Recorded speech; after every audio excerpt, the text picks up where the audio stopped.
ለብዙ ዘመናት ከሳራ ጋር ልጅ ሳይወልድ ይኖር ነበር። ነገር ግን እግዚአብሔር በፈቀደ ሰዓት ሳራ 90 ዓመት ሞልቷት የእግዚአብሔር ድንቅ ተአምር ተገልጦ ለብዙዎች ዘር የሚሆነውን ይስሐቅን አስገኝታለች። ይህ እንግዲህ የእግዚአብሔር ተአምርና የእግዚአብሔር ድንቅ ስራ የሚገለጥበት ጊዜ ስላለው ነው። ዛሬ ደግሞ ከተማችን በእውነት ለዘመናት ብዙ ስራዎች ሳይሰሩ መክና የነበረችው የወይሮም ደሴ ደግሞ እንደነዚህ ያሉ ዘራቸው እንዲበዛ በይስሐቅ አማካኝነት የተነገረው ታሪክ ዳግም ተደግሞ እንደናቶ ሳሙኤል ወላልኝ ያሉትን ታላቅ የይስሐቅ ምትክ በውስጣቸው ደግሞ ብዙ ዘሮች ፍሬዎች ያሉ አመራሮችን አፍርታ ዛሬ መካን የነበረችው ደሴ ልማት ይስሐቅን ወልዳልናለች። በእውነት ደስ የሚያሰኝ ትልቅ እምርታ ነውና ይህን የሰላምና እስትንፋሳችንን እስከ መጨረሻው ድረስ ጠብቀን አስጠብቀን የመኖር የኛ የነዋሪዎች የህብረተሰብ የሁሉም እስትንፋስ ሰላም ስለሆነ ሁላችንም በዚህ ልክ ለሰላም ሰጥተን ዋጋ ሰጥተን ሰላምን ማስከበር ያስፈልጋል። በሌላ መልኩ ደግሞ የሚደረጉ የሰላም ተቃውሞዎች የሚኖሩበትን ደግሞ ህሊና እግዚአብሔር ሰጥቶ ደግሞ ወደዚህ ሰላም መምጣቱ አስፈላጊና አስፈላጊ ነው። በጦርነት አግኝተን የምናገኘው ምንም አይነት ጥቅም አይኖርም። አይተናልም፣ ደርሶም ሁላችንም የምናውቀው ነገር ነውና ለሰላም ተግተን ሁላችንም እግዚአብሔር ሀገራችንን ሰላም እንዲያደርግ አመራሮቻችንን በሰላም ጠብቆ ደግሞ ልማት አልምተው እኛም የልማቱ ተጠቃሚዎች እንድንሆን እግዚአብሔር ቅዱስ ፈቃድ ይሆንልን። አመሰግናለሁ። ሰላም አለይኩም ወራህመቱላሂ ወበረካቱሁ። ቢስሚላሂ ረህማኒ ረሂም አልሐምዱሊላሂ ረቢል ዓለሚን ወልዓቂበቱ ሊልሙተቂን ወላ ዑድዋነ ኢላ ዐለል ዛሊሚን ወሰላቱ ወሰላሙ ዐላ አሽረፊል አንቢያኢ ወል ሙርሰሊን ነቢይና ሙሐመድን ወዐላ አሊሂ ወሰሕቢሂ አጅመዒን አማ በዕድ። ኢንሻአላህ በአላህ ሱብሓነሁ ወተዓላ ፍቃድ ሁላችንም ሰላማችንን ለመጠበቅና አንድነታችንን ለማብዛት እዚህ ቦታ ላይ ተሰባስበናል። በድጋሜ እንኳን በሰላም መጣችሁ ማለት እፈልጋለሁ። የሰላምን ዋጋ ከፍ አድርገን ነው የምናየው፣ ቀላልም አይደለም። ሶላት በሰገድን ቁጥር 5 አውቃት ሶላት አላሁመ አንተ ሰላም ወሚንከ ሰላም እንላለን። ጌታዬ ሆይ አንተ ነህ ሰላም፣ ሰላም የሚገኘው ካንተ ነው፣ ሰላምህን ስጠን እንላለን በቀን 5 ጊዜ። ነቢዩላህ ኢብራሂም ካዕባን ሰርተው ሲያበቁ አንተ ጌታዬ ሆይ ይህን ሀገር ይህን አካባቢ ሰላም አድርግልኝ ብለው ነው ዱዓ ያደረጉት። ሁሉም ሰው ለሰላም ዘብ መቆም አለበት። ነጋዴው ነግዶ የሚያተርፈው፣ ገበሬው አርሶ የሚያመርተው፣ ተማሪው ተምሮ ቤት የሚገባው ሰላም ሲኖር ነው። ሰላም ተለለ ሁሉም የለም። 2013-14 አይተነዋል። ሌሊቱም ቀኑም ጨልሞ ጁንታ በመጣች ጊዜ ከተማው ጭር ባለ ጊዜ አይተነዋል። በሌሎች ሀገሮች እያየነው ነው የሰላምን ዋጋ። እነ ሶሪያን እነ የመንን እንዲሁም እነ ሊቢያን እያየናቸው ነው። ጎረቤት ሀገር ሱዳን አላህ ይድረስላቸው እየፈረሱ ነው። የእኛንም ሀገር አላህ እንዲጠብቅ ሁሉም ትንሹም ትልቁም ለሰላም መቆም ግድ ነው። መገዳደል ይብቃ፣ ወደ ሰላም ቶለኑ። ሁላችሁም ወገኖቻችን ጫካ የገባችሁ ከመንግስት ጋር የሃይማኖት መሪዎች የሀገር ሽማግሌዎች ያስታርቋችኋልና ወደ ሰላም ቶለኑ። የመንግስትም ትዕግስት ሳያልቅ የህዝቡም ትዕግስት ሳያልቅ ወሎ ይጠራችኋል። ወሎ ምን አለ የሚባለው ሀገር ዛሬ በቃ ይበቃል፣ ሰላም እንፈልጋለን ቶሎ ልጆቻችን እያለ ነው። ወሎ ተቆጥቷል፣ ይበቃችኋል። ጥሩ አይደለም፣ ሀገር እየፈረሰ ነው። እንደ ክልልም በኢኮኖሚ በማህበራዊ እየዳሸቀ እየወደቀ ነው ክልላችንና ሁላችሁም ለሰላም በአስቸኳይ እንድትመጡ ጥሪ እናደርግላችኋለን። ወገኖቻችን ይበቃል። በጦርነት ሳይሆን በሰላም ነው ሁሉም ነገር በሰላም ይፈታል። የማይፈታ የለም። መገዳደል ይብቃ። ነቢዩ ዓለይሂ ሰላቱ ወሰላም ትላልቅ ወንጀሎች አሉ። ከነዛ ተወንጀሎች አንዱ ቀትለን ነፍስ ነው ብለዋል። አንድ የሰው ህይወት ማጥፋት ከባድ ነው። ሰማይ በረከቷን እንዳትሰጥ፣ ምድር በረከቷን እንዳትሰጥ ያደርጋል። የወንጀሎች ሁሉ ትልቁ አንኳር ሰው መግደል ነው። ወላ ተቅቱሉ ነፍሰ ለቲ ሐረመ አላሁ ኢላ ቢልሐቅ ይላል አላህ በቁርአን። አላህ ሐራም ያረጋትን ነፍስ እንዳትገሉ፣ እርም ያረጋትን ነፍስ እንዳትገሉ ጠብቁ ይላል። በሌላ አንቀጽ ሱረቱል ማኢዳ አንቀጽ 32 እስከ 32 አነሁ መን ቀተለ ነፍሰን ቢገይሪ ነፍሲን አው ፈሳድን ፊል አርዲ ፈከአነማ ቀተለ ናሰ ጀሚዓ ወመን አሕያሃ ፈከአነማ አሕያ ናሰ ጀሚዓ። አንዲትን ነፍስ ያጠፋ ሰው አላግባብ ንጹሐን የሆነች ምንም ወንጀል ሳትሰራ ሳታጠፋ አንዲትን ነፍስ ያጠፋ ሰው የዓለምን ህዝብ እንዲያጠፋና እንዲጨረሰ ይቆጠራል ይላል አላህ ሱብሓነሁ ወተዓላ በተከበረው ቁርአኑ። አንዲት ነፍስ እንዳትጠፋ ደግሞ የጠበቀና የተንከባከበ ያችን ነፍስ የጠበቀ የዓለምን ህዝብ እንደጠበቀ ይቆጠራል ይላል። ሕያው እንዲያደረገ ነው የሚቆጠረው ይላል። ስለዚህ መገዳደል ይብቃን። ክልላችን እየወደቀ ነው። እንደ ከተማም ወሎ በጣም እየወደቀ ነው። በልማት ላይ ያለው ጎዳና ነው። ስለዚህ ይበቃል፣ ተመለሱ።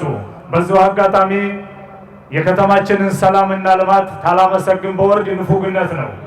ሰላም ይህን የመሰለ ልማት ደስ ብሎን ተመልከቱት፣ እያየነው ነው። የከተማችን አመራሮችን አላህ እንዲጠብቃቸው ዱዓ እያደረግን ተጎናቸው መቆም ግድ ነው። ከዚህም የበለጠ ይሰራል። ሰላም ታለ ሰላም ተለለ ግን ምንም ነገር ሊሆን አይችልም። ክቡር ጠቅላይ ሚኒስትራችን ባለፈው ጥሪ አድርገዋል። ከ130 ሚሊዮን ህዝብ በላይ ያለባት ሀገር የባህር በር ያስፈልጋታል ብለዋል። ወሎም ይህን ጥያቄ አቅርቧል፣ ያስፈልገናል። እስቲ አንዴ በተክቢራ ግለጡ። አላሁ አክበር፣ አላሁ አክበር፣ አላሁ አክበር። የባህር በር ያስፈልጋታል። አገራችን በእድገት ጎዳና እየሄደች ነው። ጥቂት ግን ነው ችግሩ፣ ታሁን በኋላ ይፍታታል። ስለዚህ ያስፈልገናል። ሁላችንም ጥያቄያችን ነው። አገራችንን ሰላም አላህ አድርገው፣ ልጆቻችን ወንድሞቻችን ይመለሱ ወደ ቤታቸው። ወቢላሂ ተውፊቅ። ወሰላሙ አለይኩም ወራህመቱላሂ ተዓላ ወበረካቱሁ። ሰላም ወዳዱ የደሴ ከተማ ነዋሪዎች በሰላም አለቃ በኢየሱስ ክርስቶስ ስም ሰላም እላችኋለሁ። እንደምን አደራችሁ? ለደሴ ከተማ ህዝብ ሰላም ማስተማር፣ ስለ ሰላም መስበክ እንደማያስፈልገው እናንተ ራሳችሁ ምስክር ናችሁ። የሰላም አምባሳደር ስለሆናችሁ ስለ እናንተ እንኮራለን። የደሴ ከተማ ህዝብ ሰላም ስለሆናችሁ፣ ሰላም ስለምትወዱ ዛሬም ለሰላም አደባባይ ወጥታችኋል። እናመሰግናለን። በየቤተ እምነቱ የሚሰጠውን የሰላም ትምህርት ተቀብላችሁ ሰላማዊ ዜጋ ስለሆናችሁ፣ ሰላማዊ ማህበረሰብ ስለሆናችሁ የሃይማኖት አባቶቻችሁ እንኮራባችኋለን፣ እናመሰግናችኋለን። አሁንም ሰላም ጤንነት ይብዛላችሁ። የከተማችንን ሰላም ለመጠበቅ ቀንና ሌሊት የምትተጉ የጸጥታ አመራሮች፣ የጸጥታ ሰራዊቶችም ለሰላማችን ስለከፈላችሁት ዋጋ እናመሰግናለን፣ እናከብራችኋለን። ለሰላም የከፈላችሁትን ዋጋ አንረሳውም፣ ክብር እንሰጣችኋለን። አሁንም ለአማራ ክልል ለኢትዮጵያም ሰላም፣ ልማትና መልካም አስተዳደር ያስፈልገናል። ልብ በሉ፣ ዛሬ ለደሴ ከተማ ህዝብ ስለ ሰላም የምንናገረው እናንተ ሰላማዊ እንድትሆኑ አይደለም። እናንተማ ሰላማዊ ናችሁ።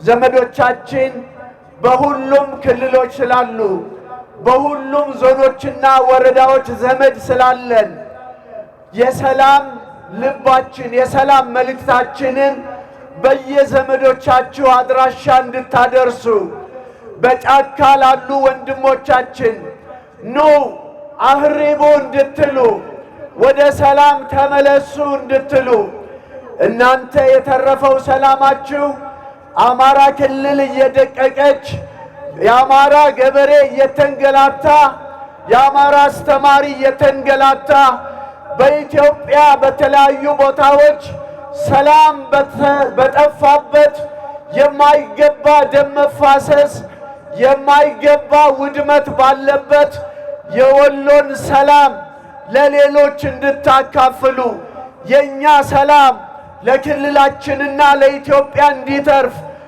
ሰላማችን በክልላችን ሙሉ እንዲሆን፣ ሰላማችን በኢትዮጵያ ሙሉ እንዲሆን ሁላችን ወሎዮች ደሴዎች የሰላም አምባሳደር እንድትሆኑ እኛ የሃይማኖት አባቶች አደራ እንላችኋለን። እንደምታውቁት በፌዴራል ቢሆን በደሴ ከተማ ያሉ አመራሮች ትልልቅ የልማት አጀንዳ ይዘው እየሰሩ ነው። የምንፈልገው ትልልቅ የልማት አጀንዳ መሬት እንዲረግጥ ከተፈለገ ሰላም ያስፈልጋል። ወሎዮች አሰብ የኛ ነበር፣ ቀይ ባህር የኛ ነበር። ሸቀጣ ሸቀጥ ከአዲስ አበባ እናመጣም ነበር። ሸቀጣ ሸቀጥ በአሰብ እናስገባ ነበር። ስለዚህ የአባይን ግድብ አንድ ሆነን እንደገነባ ነው። ቀይ ባህርን አንድ ሆነን እንድናስመልስ፣ ቀይ ባህርን እጃችን እንድናስገባ ሰላም መንገዱ ነው። ስለዚህ ሰላም እንዲሆን እንድትሰሩ፣ ለሰላም እንደገና እንድንቆም፣ አንድ ሆነን እንድንቆም፣ ለልማት አንድ ሆነን እንድንቆም ሃይማኖት አባቶች አደራ እንላችኋለን። ትልልቅ የልማት ጅማሬ እያየን ነው። የተጀመረው ትልልቅ የልማት ራዕይ በፌዴራል ያሉ በጠቅላይ ሚኒስትሩም በከተማችን ከንቲባም የተጀመሩ ትልልቅ አጀንዳዎች መሬት እንዲረግጡ ሰላም ያስፈልገናል። አሁንም በየወረዳው ሰላም እንዲሆን በምታገኙት ወደ ዘመዶቻችን ሁሉ የሰላምን መልእክት እናድርስ። በውጭ ያላችሁ፣ በጫካ ያላችሁ ኑ የመልካም አስተዳደር ጥያቄውን አብረን እናስመልስ። ኑ በሰላማዊ መንገድ ወንድሞች ሳይሞቱ፣ እህቶች ሳይሞቱ፣ ንብረት ሳይወድም ጥያቄያችንን እናስመልስ። ኑ ወደ ሰላም። መድቀቃችን ይበቃናል። ስብራታችን ይበቃናል። መውደማችን ይበቃናል። መጎሳቆላችን ይበቃናል። በቃ ጦርነት በቃ። የሰላም ጥሪ የሚያቀርበውን መንግስት እየደገፍን ለሰላም የድርሻችንን እንወጣ። መንግስት ለሰላም የዘረጋውን እጅ እንዳያጥፍ እስከ መጨረሻም እንዲቀጥልልን አደራችንን እናስተላልፋለን። ትልልቅ ጥያቄዎች፣ የልማት ጥያቄዎቻችን፣ የቀይ ባህር መመለስ፣ ሌሎች ትልልቅ አጀንዳዎችን መመለሱን መንግስትም ይቀጥልልን። ሰላም ለአማራ ክልል፣ ሰላም ለኢትዮጵያ ይሁን። የሰላም አምላክ የሰላም አለቃ ኢየሱስ ክርስቶስ ምድራችንን በሰላም ይሙላ። ሰላም ዋሉ። አመሰግናለሁ። ለሰው ልጆች ፍቅር፣ ለሰው ልጆች ሰላም፣ ለሰው ልጆች በዓለም ዙሪያ ሁሉ ሰላም ይሁን ምድሩ ሁሉ ሰላም ሰላም ሰላም በዓለም ዙሪያ ሁሉ ለሰው ዘር በሙሉ ሰላም ሰላም ሰላም በዓለም ዙሪያ ሁሉ ለሰው ዘር በሙሉ ከባህር ከየብሱ ከሰፊው ውቅያኖስ በሚመጣ አየር በሚነፍሰው ነፋስ ያለን መልካም ምኞት ያለን ቀና መንፈስ የሰላም ጥሪያችን መልእክታችን ይድረስ። የተበከለ አየር ጠፍቶ ከላያቸው የዱር አራዊቶች አዕዋፍ በጎጇቸው ሁሉም በያሉበት በየበኩላቸው የሰላሙ ፋና ይድመቅ ይብራላቸው።